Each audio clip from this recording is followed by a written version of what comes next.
नमस्कार। प्लैनेटिक्स पर आपका स्वागत है और हमेशा की आपसे निवेदन है प्लैनेटिक्स को सब्सक्राइब करें, बेल आइकन जरूर दबाएं, हमारे वीडियोस को लाइक करें, फ्रेंड्स एंड फैमिली के साथ शेयर करना बिल्कुल नहीं भूलें। आज दोस्तों एक दुखद घटना है जिसके बारे में थोड़ी चर्चा करते हैं। वैसे नॉर्मली मैं कोई नेगेटिव चीज़ें जो होती हैं उस पर नहीं उतना चर्चा करना चाहता, लेकिन ये इस घटना को लेकर के इसलिए मैं कर रहा हूँ कि इसको लेकर कुछ और लोग निगेटिविटी फैलाएंगे तो उसको काउंटर करना जरूरी है, इसलिए जो है ये चर्चा मैं कर रहा हूँ। दरअसल ये घटना आज की है, 21 तारीख की है।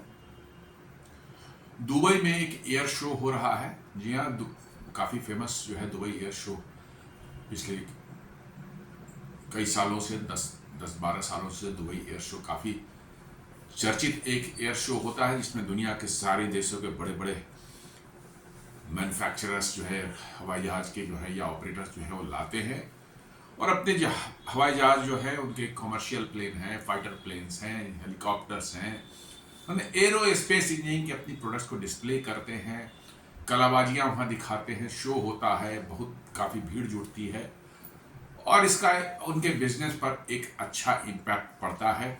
वहीं पे बड़ी बड़ी डील्स भी हो जाती हैं। आज दोपहर में जो है हमारे भारत का अपना स्वदेशी बना हुआ एक एयरक्राफ्ट जो है तेजस MK-1 जो है वो भी वहां ले जाया गया था, वो भी वहां उपस्थित था। इसके पहले 2 दिन और ऑलरेडी जो है वो अपने कर्तव्य मनोबस जो है काफ़ी मतलब कि जो है ब्रीथ टेकिंग मतलब मनोबस जो है उसने करके दिखाए थे और आज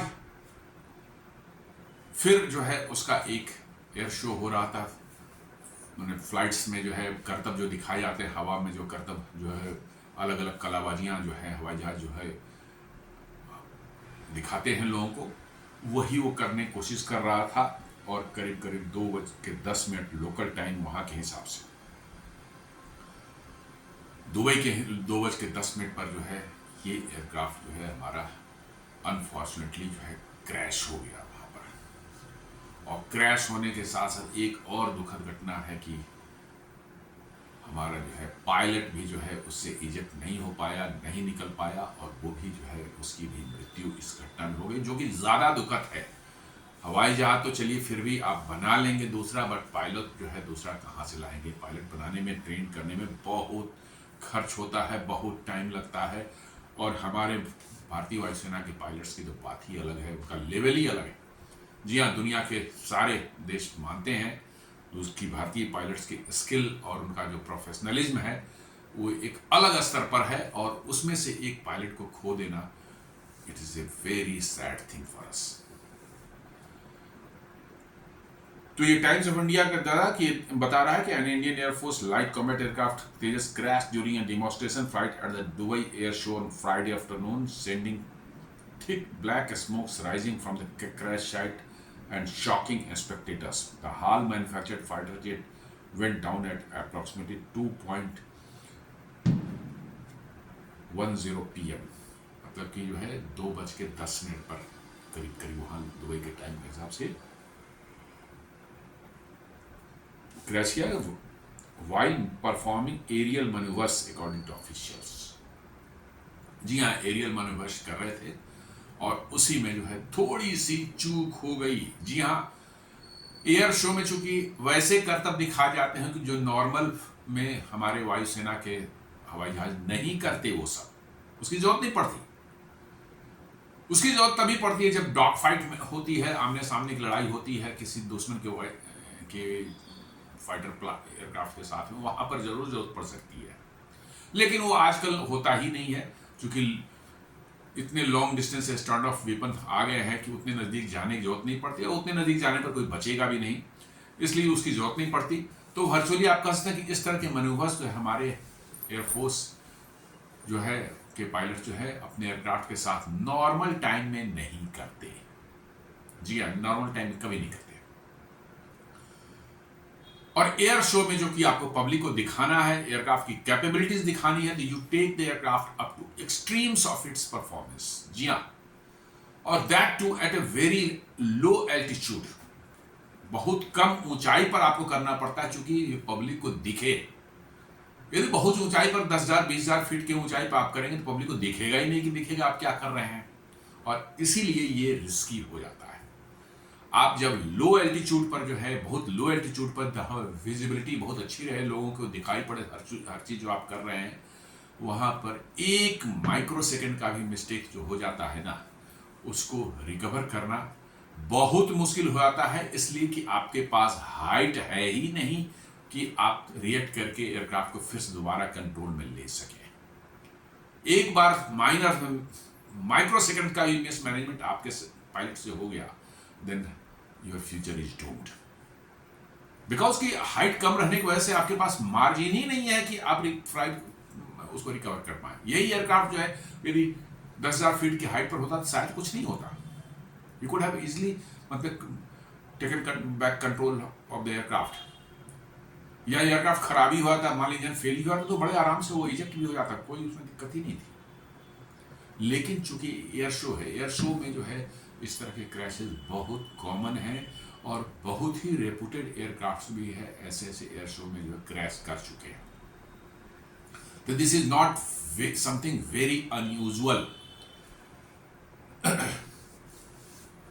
जी न्यूज भी कहता है Tejas fighter jet crashes at Dubai air show sparks fire pilot dies. जी हाँ, ये बता रहा है कि Tejas fighter jet crashed during air show in Dubai and the pilot sustained fatal injuries. The plane went down around 2:10 p.m. local time while performing an aerial display. A court of inquiry is being constituted to ascertain the cause of the incident. जी हाँ, वो तो routine affair है कि कोई भी इस तरह के एक्सीडेंट होते हैं तो एयरफोर्स जो है कोर्ट ऑफ इंक्वायरी बिठाती है और जानने की कोशिश करती है कि एग्जैक्टली हुआ क्या, ताकि जो करेक्टिव मेजर्स जो फ्यूचर के लिए लिया जा सके। But is really really very unfortunate incident, खासकर उस पायलट की जो है डेथ हो गई इसकी वजह से।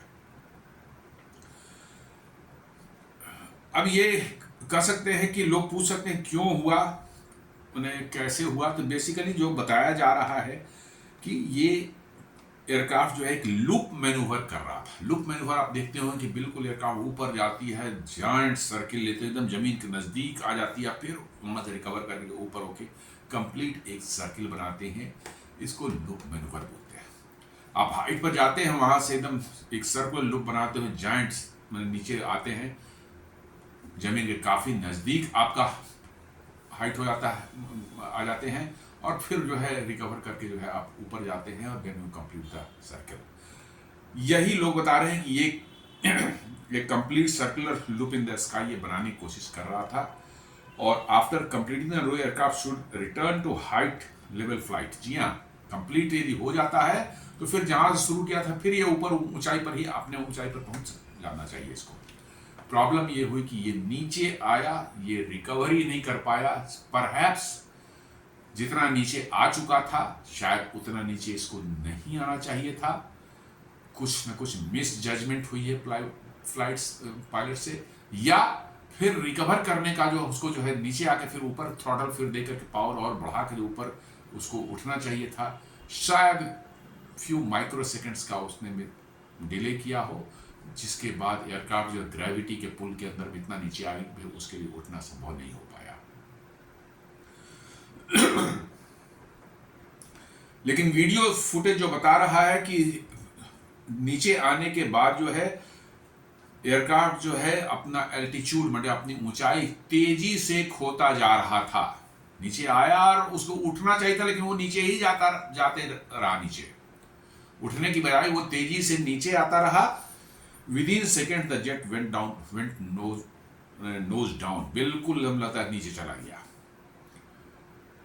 शायद मैं यही कहता हूँ मिस जजमेंट है कि जहां से उसको रिकवरी के लिए थ्रोटल जो है इंजन का जो है फुल थ्रोटल पर जाना चाहिए था, ताकि जो है वो आगे मतलब कि जो है रिकवरी मोड में जाए, पावर जब मिलेगी तभी तो ऊपर जा सकता है, लेकिन तब तक देर हो चुकी थी, एयरक्राफ्ट बिल्कुल जाकर नीचे जो है टकरा गया जमीन से जो है। It fell steeply and crashed near the runway। जी हाँ, मैंने बिल्कुल लगा कि जैसे कि कोई पत्थर का धड़ाम से नीचे गिर गया, लगा कि जैसे इंजन फेल हो गया है, चाहे क्या हो गया, कुछ भी पता ही नहीं चला। वो अब तो इंक्वायरी के बाद पता चलेगा। और उसके बाद मैसिव फायरबॉल और इरप्ट हुआ वहाँ से, और ब्लैक स्मोक्स जो है इरप्ट हुए। ये जो एज यूजुअल होता है, कोई एयरक्राफ्ट में उड़ता है तो उसमें काफ़ी फ्यूल होता है उसके अंदर में जो है, और सबसे यही होती है कि क्रैश होते ही उस फ्यूल में आग लग जाती है, और वो आग लगने के कारण जो है बहुत बड़ा फायरबॉल एक नज़र आता है, और फिर उसका ब्लैक स्मोक निकलने आता है। तो ये बड़ा एक मतलब कि अनफॉर्चुनेट इंसिडेंट है। लेकिन मैंने जैसा बताया कि आगे आप देखेंगे कि मतलब कि जो है एयर शोज में इस तरह के क्रैशेज जो हैं आर वेरी कॉमन, चूंकि आप वहां पर वो करके दिखाना चाहते हैं जो कि नॉर्मल टाइम में जो है उस एयरक्राफ्ट को करने की जरूरत नहीं पड़ती। बेसिकली हर मैन्युफैक्चरर जो है अपने एयरक्राफ्ट की कैपेबिलिटी दिखाने के लिए एक्सट्रीम तक मैन्यूवर करके दिखाना चाहता है, और वो एक्सट्रीम मैन्यूवर करने में ही जो है, आफ्टर ऑल ह्यूमन बीइंग है, एक माइक्रो सेकंड और मिली सेकंड की भी कोई गलती हो गई, और चूंकि वो सिचुएशन ऐसी रहती है कि वहां सिचुएशनल अवेयरनेस थोड़ा सा भी आप उससे मिसअलाइन हुए तो कुछ भी हो सकता है। अब ले कि एल्टीट्यूड में हाइट का ही जो डिस्प्ले वहां हो रहा है, जितना हाइट आ रहा है, पायलट उस पर थोड़ी सी नजर उससे हटी वहां से, माइक्रो सेकंड के लिए भी नजर वहां से हट गई कि भाई कहां कितने हाइट पर हम हैं, तो फिर तो बचना मुश्किल है। और परहैप्स ऐसा ही कुछ हुआ है, ऐसा लगता है। अब लोग कहते हैं कि पायलट क्यों नहीं इजेक्ट किया। ये बात भी आती है कि हाँ, पायलट को इजेक्ट हो जाना चाहिए, और इसमें जो है दुनिया की सबसे बेहतरीन जो है इजेक्शन सीट लगी हुई है मार्टिन बेकर की, 0-0 इजेक्शन सीट जो है। जी हाँ, 0-0 इजेक्शन सीट का मतलब है कि बिल्कुल आप जमीन पर हैं, एकदम जमीन के नजदीक एयरक्राफ्ट पहुंच चुका है और स्पीड भी उसकी 0 हो गई है, फिर भी आप इजेक्ट हो जाएंगे, तब भी आप बच सकते हैं। जी हाँ, क्योंकि पैराशूट है ना, यदि पैराशूट नहीं खुले तब तो, और आप इजेक्ट हो जाए तो गिरने के से जो चोट लगी उसी से उसकी मृत्यु हो जा सकती है। लेकिन मार्टिन बेकर के 0-0 सीट्स जो हैं वो इंश्योर करते हैं कि आपकी हाइट भी 0 हो और आपका स्पीड भी 0 हो, फिर भी आप इजेक्ट करते हैं तो you will be safe, you बच जाएंगे। तो लोग कहना है कि आफ्टर ऑल जब ये क्रैश हो रहा था तो पायलट क्यों नहीं इजेक्ट किया। जो अर्ली जो एक्सपर्ट्स एनालिसिस दे रहे हैं कि the crash sequence was extremely rapid. जी हाँ, ये इतनी तेजी से हुआ, within a fraction of seconds ये हो गया। वो जब डाउन आ रहा था लूप कंप्लीट करने के लिए जो है जमीन नजदीक आता है, बिल्कुल नॉर्मल लग रहा था, और मुझे लगता है कि एयरक्राफ्ट पायलट को भी लग रहा हो कि कोई बात नहीं, नॉर्मल है, हम तो रिकवर कर ही लेंगे। इसलिए मुझे लगता है कि वो बिल्कुल ही पायलट जो है अनअवेयर था कि ऐसी घटना हो सकती है या होने वाली है।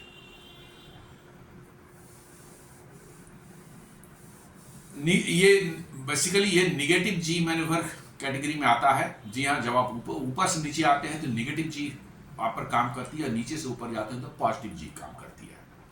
पॉजिटिव जी फिर भी जो है आपको जो है मतलब कि जो है आपको उतना ज्यादा आप उसमें डिसोरिएंट नहीं होते हैं। निगेटिव जी आपके लिए डिफरेंट वे में काम करता है। पॉजिटिव जी ग्रेविटी जो आपको नीचे खींचती है, निगेटिव जी में जो है ऊपर आपको पुश करने की कोशिश करती है। आप देखे हो कैसे लिफ्ट में जब आप आते हैं, कोई लिफ्ट यदि बहुत तेज चलती, खासकर बड़े बड़े शहरों में जहां लिफ्ट जो है 50, 60, 70, 80 मंजिले के मकान होते हैं, तो उसमें कुछ एक्सप्रेस लिफ्ट लगाए जाते हैं खासकर ऊपर की मंजिलों के लिए। जो है उस लिफ्ट से भी आप नीचे आ रहे हैं तो you will feel yourself as lighter, हल्का आप महसूस करेंगे। क्यों?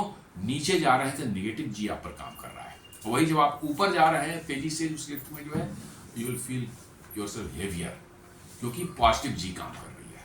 तो लोगों का कहना है कि ये चूंकि ये निगेटिव जी मैन्यूवर के समय जो है ये क्रैश हुआ है, ऐसा लगता है कि निगेटिव जी मैन्यूवर की वजह से जो है इंस्टेंटेनियसली जो है लॉस ऑफ कंट्रोल पायलट का होगा, चूंकि सिचुएशन ही डिफरेंट हो जाती है।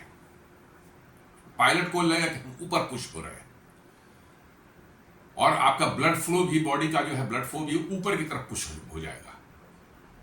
तो एकदम बिल्कुल डिफरेंट, मतलब कि पायलट की जो फिजियोलॉजिकल कंडीशन जो है, हालांकि they are train for that, मैं नहीं कहता कि उनको नहीं, they are train for that, और वो लोग बहुत ही ज़बरदस्त प्रोफेशनल होते हैं। लेकिन कहने का मतलब है कि आप कितने भी ट्रेन हो, कितने ही प्रोफेशनल हो, कभी न कभी जो है ज़िंदगी में जो है छोटी माइनर मिस्टेक भी जो है इस तरह के हादसे करवाती है, आपकी जान ले लेती है। ये कह रहे हैं निगेटिव जी मैन्यूवर्स जो है यही जो है इसका कारण है।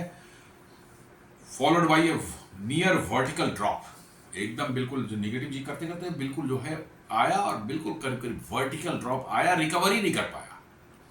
ऊपर से ड्रॉप हो रहा बिल्कुल सही है, लेकिन उसको नीचे आकर रिकवर होनी चाहिए थी। वो रिकवर होने का जो थ्रॉटलिंग मुझे लगता है कि जो है किस समय उसको जो थ्रॉटल को अप कर देना चाहिए, पुल कर देना चाहिए था, ताकि फुल पावर से इंजन आ जाए और एयरक्राफ्ट को रिकवर करा ले। शायद उसमें फ्यू माइक्रो सेकेंड्स की डिले हो गई, और तब तक जब तक, चूंकि आप थ्रॉटल जब पुल करते हैं तो इंजन को भी रिस्पॉन्ड करने में थोड़ा वक्त लगता है। इट इज नहीं कि आपने थ्रॉटल दिया और इंजन तुरंत जो है, आफ्टर इंजन एक मैकेनिकल चीज है। जी हाँ, उसके अंदर में टर्बाइंस हैं, कंप्रेसर्स हैं, फैन लगा हुआ है, तो आप थ्रॉटल देते हैं, ज़्यादा फ्यूल इंजेक्ट करते हैं, तो उसकी रिस्पॉन्स जो है थ्रस्ट जनरेट करने की रिस्पॉन्स में there is a little bit of lag, और आपको अंदाजा रहना चाहिए कि कितना पहले हमको करना है, क्योंकि वो लैग को भी you have to take into account. उस लैग को यदि आप नहीं मानते, आपने सोचा कि मैं थ्रॉटल दूंगा और फुल थ्रस्ट मुझे मिल जाएगा उसी समय, देन यू आर मिस्टेकन, तब आपको दिक्कत हो सकती है। तो वो लैग जो है शायद वहां पर थोड़ा सा माइनर उनका जो है असेसमेंट, जो पायलट होंगे उस समय, और our pilots of Indian air force are extremely brave और एक्सट्रीमली प्रोफेशनल। उनके प्रोफेशनलिज्म पर जरा सा भी कोई रत्ती भर शक नहीं होता है कि रत्ती भर भी कोई क्वेश्चन नहीं कर सकता। लेकिन ऐसे सिचुएशन में ह्यूमन बीइंग है, आपका रिस्पॉन्स, बॉडी का रिस्पॉन्स, मसल रिस्पॉन्स, माइंड का रिस्पॉन्स, सारी चीज़ें इतनी कोऑर्डिनेटेड होनी चाहिए कि थोड़ा सा, और मैंने कहा ना कि एयर शो, चूंकि आप बिल्कुल लो एल्टीट्यूड पकड़ते हैं सब काम, आपके पास मार्जिन ऑफ एरर बिल्कुल नहीं होता। और परहैप्स मुझे लगता है कि वही मार्जिन ऑफ एरर के शिकार हमारे ये पायलट हो गए। थोड़ा सा 2-4 माइक्रो सेकेंड पहले यदि थ्रॉटल को शायद वो पुल कर लेते, एयरक्राफ्ट कुड हैव रिकवर्ड। तो followed by near vertical drop, reaction time बता रहा है कि लेस देन 1 सेकेंड। जी हाँ, जब एयरक्राफ्ट लगा कि अब आउट ऑफ कंट्रोल हो रहा है और क्रैश हुआ है, ये लगा कि बिल्कुल कोई टाइम ही नहीं मिला, और शायद इसलिए जो है पायलट जो है नहीं इजेक्ट हो पाया। और या एक और का हो सकता है कि परहैप्स लास्ट मोमेंट तक भी he was trying to recover the aircraft from this situation, ये भी हो सकता है। और फिर उनके बाद जो है वर्चुअली ही वॉज हैविंग नो टाइम। जी, मुझे लग रहा है कि ये भी एक होती है नॉर्मली, कोई एयरक्राफ्ट जो कोई पायलट उड़ाता है तो वर्चुअल के साथ उसकी ऐसी एक बॉन्डिंग होती है एयरक्राफ्ट के साथ किसी पायलट को भी कि आप सोच नहीं सकते। जी हाँ, उसमें वो उड़ता रहा है, सैकड़ों घंटों तक, हजारों घंटों तक उड़ा है, सैकड़ों बार उड़ा है, उस एयरक्राफ्ट के साथ उसकी एक बॉन्डिंग होती है, और उस कोई भी पायलट जो अपना एयरक्राफ्ट खोना नहीं चाहता। मुझे लगता है कि लास्ट सेकंड तक भी जो है he might have tried to recover the aircraft from that situation, और उनके पास फर्दर कोई टाइम नहीं, but it is really sad and unfortunate situation कि उनकी इसमें मौत हो गई है। In such a sudden fall the pilot simply didn't get the chance to eject. जी हाँ, जिस तरह से गिरा है ये तेजी से, इसमें एक्सपर्ट्स बता रहे हैं कि पायलट्स के इजेक्ट होने का टाइम ही नहीं था, क्योंकि इजेक्ट होने के लिए 1 आध सेकेंड का टाइम चाहिए। जो मेरा अपना मानना है, मैं कोई इसका एक्सपर्ट नहीं हूँ, थोड़ी बहुत जो पढ़ी है मैंने इधर उधर से, कि आप इंजन को थ्रोटल देते हैं तो that throttle also takes a little bit of time. जी हाँ, फ्यू माइक्रो सेकेंड या 1 सेकेंड जो है वो टाइम लेता है थ्रस्ट को उसी अनुपात में थ्रस्ट को इंक्रीज करने में जो है। यदि आप पूरा पुल कर देते हैं इसको जो है थ्रोटल को, तो आप ये नहीं उम्मीद करें कि इंस्टेंटेनियसली थ्रस्ट भी आपका उसी तरह से बढ़ जाएगा, नहीं, it will take a little bit of lag और तब बढ़ेगा ये। और परहैप्स जो है वो माइक्रो सेकेंड का मैनेजमेंट करने में शायद कहीं चूक हुई है, जिससे कि ये हादसा हुआ है। जी फोर्स का जैसे मैंने बताया, positive G force pulls you downward in normal condition. Positive G force हमारा डाउनवर्ड आपको नीचे की तरफ पुल करता है ग्रेविटी की वजह से जो है, और निगेटिव जी फोर्स जो है वो opposite to the gravity, gravity के अपोजिट में काम करता है। तो जब आप ऊपर से ड्रॉप हो रहे होते हैं तो आप पर निगेटिव जी फोर्स काम कर रहा होता है। आप जब ऊपर जा रहे हैं, हवाई जहाज जब वर्टिकली ऊपर उठता है तो आप देखेंगे उसका कहा जाता है कि एयरक्राफ्ट जो है 9G तक बर्दाश्त करता है, मतलब कि जी का जो ग्रेविटी है 9 टाइम्स उसका जो है उस पर ग्रेविटी जो है नॉर्मल हम लोग अर्थ पर जो लग रही है उसके 9 टाइम्स ग्रेविटी जो है ऊपर लग रही है, और वो आपका एयरक्राफ्ट जो है उसको वो बर्दाश्त करना चाहिए। और साथ साथ जो हमारे जो उसमें जो पायलट्स को बैठे होते हैं उनको भी उस सिचुएशन में बिल्कुल जो है ट्रेनिंग होनी चाहिए कि कैसे हैंडल करें, क्योंकि 9G 10G तक आपका जो है एयरक्राफ्ट जो है आपके ऊपर जी फोर्स इतना ज़्यादा खिंचाव आपको नीचे महसूस होगा, बिकॉज एयरक्राफ्ट बिल्कुल फोर्स के साथ ऊपर जा रहा है। तो आपकी जो शरीर के अंदर ब्लड है वो सब जो है ब्रेन के बदले मालूम हुआ कि लेग्स की तरफ जो पुल हो रहे हैं, और यहाँ पर ब्रेन में जो ब्लड की कमी हो जाएगी और वो बेहोश हो सकता है पायलट। इसलिए जो स्पेशली जो है वो जी सूट पहनाए जाते हैं, जी सूट्स, जी हाँ, ताकि जो पकड़ के रखे दबा के रखे पैर्स और थाइज ओवर के मसल को, ताकि उधर ज्यादा खून को नहीं जाने दें। और ये उल्टा हो जाता है इसमें जब आप ऊपर से ड्रॉप कर रहे हैं नीचे, निगेटिव जी जो है निगेटिव जी के रिस्क जो है blood vessel towards the head. जी हाँ, निगेटिव जी का सबसे बड़ा रिस्क है जब ऊपर नीचे से ऊपर जा रहे हैं तो ब्लड आपका नीचे खिंचाव होता है, पैरों की तरफ जाता है, लेकिन जब आप ऊपर से नीचे गिर रहे हैं, निगेटिव जी की तरफ गिर रहे हैं, तो ब्लड जो है ऊपर जाने की टेंडेंसी उसकी हो जाती है, ऊपर की ओर, मतलब कि आपके ब्रेन में ज्यादा ब्लड जाने की चांसेस है। और इससे क्या होगा कि आपको डार्कनेस, बिल्कुल ब्लैंक हो जाएगा माइंड, इतना प्रेशर बढ़ जाएगा ब्रेन में कि आपका माइंड जो है ब्लैंक हो जाएगा, आपके नॉर्मल सोचने समझने की क्षमता खत्म हो जाता है, आपका एक कह सकते हैं थोड़े समय के लिए जो बिल्कुल ब्लैंक हो सकता है पायलट। ये बहुत बड़ा एक रिस्क होता है। पायलट्स में एक्सपीरियंस डिसओरिएंटेशन। जी हाँ, डिसओरिएंटेशन जो है ऐसे नॉर्मल चीज होती है उतने हाई स्पीड में और उस कंडीशन में, और जब हाई प्रेशर ब्रेन में बन जाए ब्लड का जो है तो डिसओरिएंटेशन जो है कोई बहुत बड़ी चीज नहीं है, हो सकती है। Vision becomes blurry. जी हाँ, हाई प्रेशर की वजह से आपको दिखना ठीक है, आपका ब्लड हो जाएगा सारा विजन जो है। Body harness feels loose.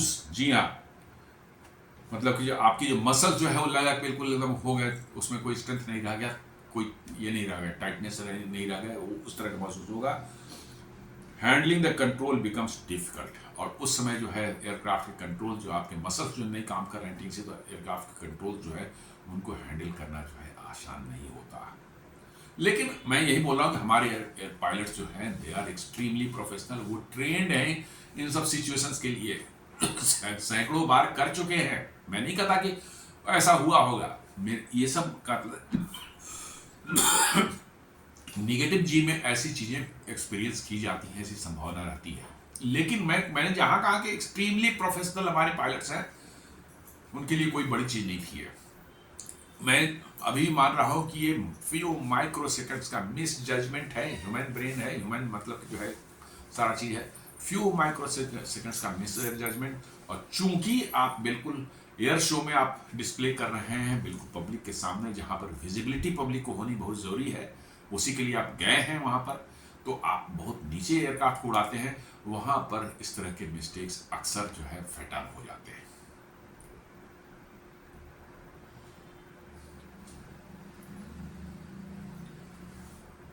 Possible technical clauses जो और कहता है कि हो सकता है एयरक्राफ्ट में हजार सिस्टम्स, सब सिस्टम्स, कंपोनेंट्स लगे रहते हैं,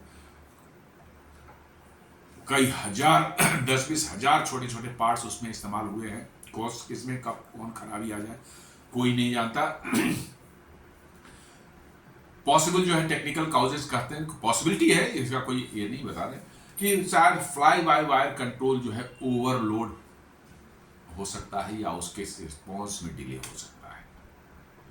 जी हाँ, जब ऐसे सिचुएशन में एयरक्राफ्ट इतनी तेजी से जो है मनूवर कर रहा हो और so many things are happening at a time, fly by wire भी उतना ही मतलब कि बिजी है चीज़ों को कैलकुलेट करने में, एयरक्राफ्ट को एग्जैक्ट उसी पोजीशन जैसा पायलट चाह रहा है उस कंडीशन में रखने के लिए जो है, तो कंप्यूटर भी जो है आपका उतना ही तेजी से कैलकुलेशन कर रहा है। अब उसमें माइनर भी थोड़ा सा कहीं पर कोई माने क्या कर सकते हैं, एक लेटेंसी आ जाए, डिले आ जाए तो हालांकि मैं नहीं मानता, क्योंकि एयरक्राफ्ट जो है पिछले 24 सालों से उड़ रहा है। It is only the second crash, 24 साल में सेकंड क्रैश, बहुत बढ़िया रिकॉर्ड रहा है if compare to any other aircraft of the world. पिछला क्रैश पिछले महीने साल हुआ था, वो इंजन फेलियर कारण हुआ था। जी हाँ, इंजन में कुछ मतलब कि जो है मेंटेनेंस में चूक हुई, जिसकी वजह से जो है ऑयल लेवल इंजन का जैसा बताया गया था कि ऑयल लेवल इंजन का जो है वो प्रॉपर नहीं था। इस वजह से इंजन जो है बीच में ही जो है सीज हुआ, इंजन शटडाउन हो गया और पायलट सेफली इजेक्ट होकर के जो है उसमें किसी तरह कोई कंट्रोल फेलियर, चाहे एयरक्राफ्ट में किस तरह का वो सब कुछ भी नहीं हुआ था। इंजन सडनली, और बाद में पाया गया कि इंजन के मेंटेनेंस में एक बहुत बड़ी चूक हुई थी, उसकी वजह से हुआ था। But this one is really unfortunately कि हाँ, यहाँ सब कुछ ठीक था, लेकिन हमारे मतलब कि पायलट के माइनर कुछ, मेरा मानना है कि मिशन, लेकिन फिर भी लोग कह रहे हैं कि हो सकता है टेक्निकल क्लाउजेज भी हो। जी हाँ, पायलट पर ब्लेम करना ही पूरी तरह जब तक जांच ना हो जाए तब तक ठीक नहीं है। ये मेरा अपना अनुमान था, इसे मैं बोल रहा था। करेंगे there is a inherent Tejas is an inherently unstable aircraft balanced by its computer fly by wire system. जी हाँ, तेजस जो है एक बैलेंस्ड एयरक्राफ्ट नहीं है, इसको बनाया गया है रिलैक्स स्टेबिलिटी के लिए जो है। जी हाँ, अनस्टेबल बनाया गया इसको जानबूझ करके, कंप्यूटर इसको स्टेबल करता है और इसलिए कंप्यूटर लगातार काम करते रहता है इसकी स्टेबिलिटी के लिए।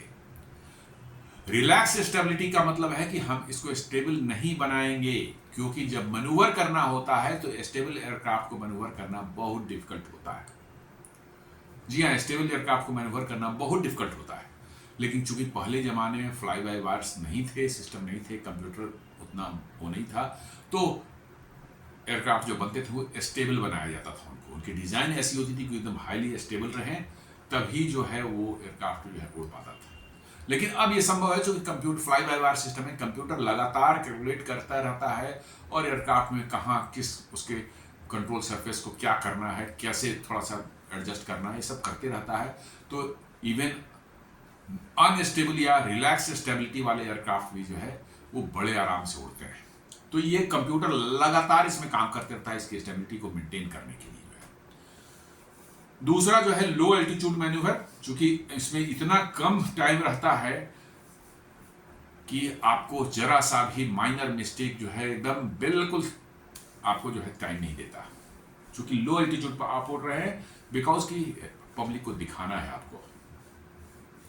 After a loop, the aircraft needs sufficient height to pull up. जी हाँ, आप जैसे ऊपर से नीचे आते हैं तो फिर जहाँ लास्ट पॉइंट है जहाँ से आपको रिकवरी होनी है उसमें सफिशिएंट हाइट आपको होना चाहिए ताकि आप फिर पुल अप कर सकें। यदि उसके नीचे आप आ जाते हैं तो फिर रिकवरी करनी बड़ी मुश्किल है, ये मतलब एक्सपर्ट्स बता रहे हैं। Engine air flow issue under negative G, ये भी पॉसिबिलिटी लोग कह रहे हैं कि हालांकि नहीं, एयरक्राफ्ट तो एक बार नहीं हजारों बार उड़ चुका है, 10-20 हजार इसके जो है शॉर्टेज हो चुके हैं, 10,000 मोर देन 10,000 टाइम्स की आवर्स की शॉर्टेज हो चुकी है इस तरह के एयरक्राफ्ट की जो है, इसलिए नहीं। लेकिन फिर भी लोग कहते हैं कि इंजन एयर फ्लो जो है नेगेटिव जी में शायद इफेक्ट हो सकता है। इंजन में जो है हवा जो जाती है, जो अल्टीमेटली फ्यूल जिसमें बर्न होता है, वहां पर बोलता है निगेटिव जी में शायद उसके फ्लो में थोड़ी सी वेरिएशन आ सकती है, maybe temporarily exceeding of structural G limits. जी हाँ, पॉजिटिव जी और निगेटिव जी दोनों में जो हर एयरक्राफ्ट की एक लिमिट होती है कि इस जी लिमिट के ऊपर एयरक्राफ्ट को नहीं ले जाना है। यदि उस जी लिमिट के बाहर जाएंगे तो एयरक्राफ्ट का स्ट्रक्चर टूट सकता है, ब्रेक कर सकता है, पूरा एयरक्राफ्ट डिसइंटीग्रेट हो सकता है। तो शायद ये भी एक चांस हो सकता है कि उस जी लिमिट के बियॉन्ड चले गए हों और एयरक्राफ्ट का स्ट्रक्चर जो है वो उसमें फेलियर कुछ हुआ है। लेकिन ये सब टेक्निकल काउजेज हैं, स्पेकुलेशंस हैं, नॉट टू बी मतलब taken into account, but chances हैं। अब ये इंक्वायरी के बाद आएगी। Look plus negative G combination creates stress on the aircraft body and load on control surfaces. जी हाँ, वो एक्सट्रीम कंडीशंस हैं। आप तेजी से नीचे आ रहे, लुक बना रहे हैं और सडनली आप उसको कंडीशन को रिवर्स करना चाह रहे हैं, ऊपर की तरफ जाएंगे, पूरी कंडीशन ही रिवर्स होने वाली है। तो एक्सट्रीम स्ट्रेस पड़ता है एयरक्राफ्ट पर और उसके कंट्रोल सरफेसेस जो एयरक्राफ्ट को स्टेबल रखते हैं उस पर भी बहुत ज़्यादा प्रेशर पड़ता है। तो ये सब कारण हो सकते हैं कि एक्सट्रीम कंडीशन में जो है आपका जो है कोई चीज मैल फंक्शन कर जाए। क्या अब पूछा जा कोई पूछ सकते हैं क्या तेजस एयरक्राफ्ट अनसेफ है? एब्सोल्युटली नॉट, बिल्कुल नहीं। 24 साल में सिर्फ 2 क्रैश, वो भी पिछला क्रैश जो 2024 का क्रैश है, वो क्रैश उसको एयरक्राफ्ट के डिजाइन फेलियर को नहीं मान सकते। वो प्योरली जो है इंजन फेलियर का केस था, बिकॉज ऑफ द इंजन के में ऑयल लेवल जो है किसी ने शायद मॉनिटर नहीं किया, या मॉनिटर किया तो उसको उससे मिस्टेक हो गई, जिसकी वजह से वो इंजन फेलियर हुआ था और एयरक्राफ्ट के बीच में अबंडन करके पायलट को इजेक्ट करना पड़ा था। 2001 से लेकर के अभी तक ये सेकेंड इंसिडेंट है, ओनली 2 इंसिडेंट्स, जबकि 10,000 घंटे से ज़्यादा इस तरह के एयरक्राफ्ट जो है वो फ्लाई कर चुके हैं, इतने शॉर्टेज हो चुके हैं, मोर देन 10,000 आवर्स हो चुके हैं, थाउजेंड्स ऑफ शॉर्टेज हो चुके हैं। तो इस एयरक्राफ्ट की डिज़ाइन और इसके जो है रिलायबिलिटी पर कोई क्वेश्चन तो उठता ही नहीं है। 2001 से लेकर 2024 तक आप देखेंगे तो कोई क्रैश नहीं हुआ, जीरो क्रैशेज हुए हैं। पहला क्रैश जो है मार्च 2024 में हुआ है, उसमें पायलट सेफ था, जिसने बताया कि इंजन फेलियर हुआ था due to oil level problem की वजह से जो है। और दुबई क्रैश जो है दूसरा क्रैश हुआ है जो कि 24 साल में हुआ है। तो हम ये कह सकते हैं कि एयरक्राफ्ट जो है बिल्कुल सेफ है। इसके बारे में किसी भी तरह की धारणा ये रखने की वजह safe aircraft absolutely wrong, incorrect होगा। बिल्कुल ये मतलब सेफ्टी पॉइंट ऑफ व्यू से परफेक्ट एयरक्राफ्ट है। 24 साल में only 2 crashes, 1 not attributable to the design और एनीथिंग और पायलट एरर, वो तो मेंटेनेंस इशू की वजह से हुआ था। अभी वाला जो हुआ है आज वाला, इसको जो है इसका देखना पड़ेगा क्या इंक्वायरी में निकल करके आती है। एयरक्राफ्ट क्रैशेस का देखेंगे ना, हर तरह के एयरक्राफ्ट दुनिया में क्रैश हुए। मिग 21 है, जगुआर, मिरेज 2000, SU-30, ये सब कई बार, इवन F-16 ले लें, आपको F-16 को ले लें, बहुत बार क्रैश आपको हुए हैं, मल्टीपल टाइम्स। तेजस तो सिर्फ 2 ही बार हुआ अब तक। तो हाउ कैन वी से कि भाई दिस इज समथिंग, मतलब कि कोई बहुत बड़ा प्रॉब्लम नहीं, ऐसी बात नहीं है। Tejas is a safe design, this appears by to a manoeuvre related accident, not a design failure. जी हाँ, ये मैन्यूवर रिलेटेड एक्सीडेंट है जहाँ पर लिटिल बिट ऑफ जो है मिस जजमेंट जो है resulted in fatal crash.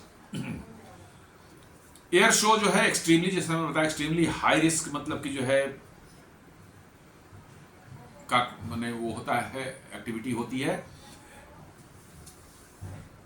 Air show displays involve extreme sharp turns. जी हाँ, एक्सट्रीम शार्प टर्न जो कि नॉर्मल टाइम में कभी नहीं होता, अनलेस की कोई डॉग फाइट वाली सिचुएशन नहीं हो तो नहीं होता वैसा।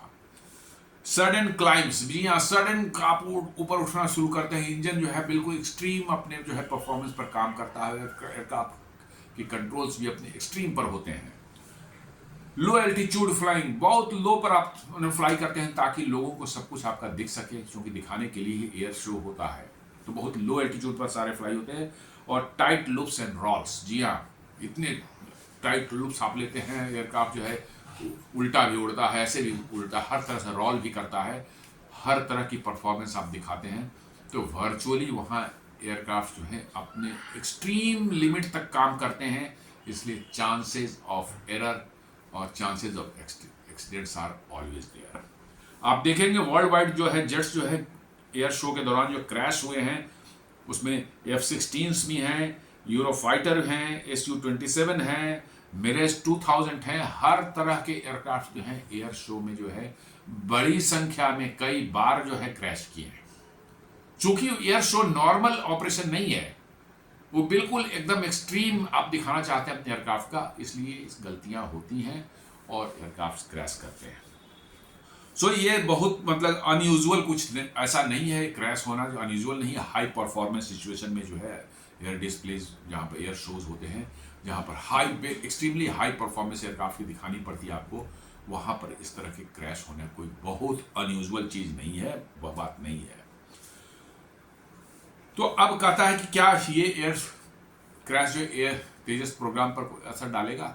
बिल्कुल नहीं डालेगा, क्योंकि तेजस की परफॉर्मेंस, उसके सेफ्टी रिकॉर्ड जो है अनइम्पिकेबल है। जी हाँ, इम्पिकेबल मतलब बिल्कुल कह सकते हैं कि आप उसका जो है रिकॉर्ड बहुत अच्छा रहा। 2001 से लेकर के 2024 तक में से 2 एक्सीडेंट हुए हैं। पहले वाला तो कहते हैं कि वो मेंटेनेंस फीस की प्रॉब्लम थी, आज वाला जरूर क्वेश्चनेबल है, वो देखा जाएगा। इसलिए इसका जो है सिंपल आंसर है कि नहीं, इस प्रोग्राम पर कोई असर नहीं पड़ेगा। ये डिस्प्ले के एयर शो के दौरान ही, मैन्यूवर के दौरान हुआ है, और ग्लोबल बायर्स जो होते हैं जिनको इंटरेस्ट है तेजस खरीदने में या आगे होगा, वो जानते हैं कि एयर शो में क्या रिस्क होता है, उनको पता है। वो हमारे जैसे और आपके जैसे जो है मतलब कि जो है वैसे लोग नहीं है जिनको एयर शो के में क्या रिस्क होगा नहीं मालूम है, सब पता रहता है। आउटस्टैंडिंग सेफ्टी रिकॉर्ड अब तक तेजस की रही है, और इसीलिए जो है 2025 में आप देखेंगे गवर्नमेंट ने जो 83 तेजस के अलावे जो है 97 तेजस का MK-1A का एडिशनल ऑर्डर दिया। जी हाँ, और program is on fast track mode, काफ़ी तेजी से प्रोग्राम बनाया है। थोड़ा इंजन इशू है जी के साथ में, वो भी लगता है सॉल्व हो जाएगा। तो बहुत तेजी से जो बनाने का प्रोग्राम है। ये ट्रेजिडी जरूर जो है एक दुखद घटना है, but the Tejas program continue करेगा अपनी रफ्तार से। तो अब हम यही कह सकते हैं कि उस ब्रेव पायलट, वो एक बहादुर पायलट जो कि बेस्ट ऑफ द बेस्ट है दुनिया के पायलटों में जो है, अब उसकी आज उसका दिन नहीं था। It was not his days, कह सकते हैं आज शायद उसका दिन नहीं था। एक fraction of second, micro seconds या नैनो सेकेंड्स की मिस्टेक ने जो है उस बेचारे की जो है जान चली गई। तो लेट अस मतलब प्रे फॉर हिज साउल। हम उम्मीद करते हैं कि इस इंक्वायरी में जो है सारी घटनाएं जो है निकल करके आएंगी और हमें पता चलेगा कि एग्जैक्टली क्या हुआ था। तो हमारा आज का विश्लेषण दोस्तों, ये आज जो दुबई में क्रैश हुआ है उस पर तेजस का क्रैश हुआ था, दुखद घटना थी। उम्मीद करता हूँ वीडियो पसंद आएगा। हमारे वीडियोस को लाइक करें, फ्रेंड्स एंड फैमिली शेयर करें, हमारे चैनल को सब्सक्राइब करें और बेल आइकन को बिल्कुल दबाना नहीं भूलें। धन्यवाद।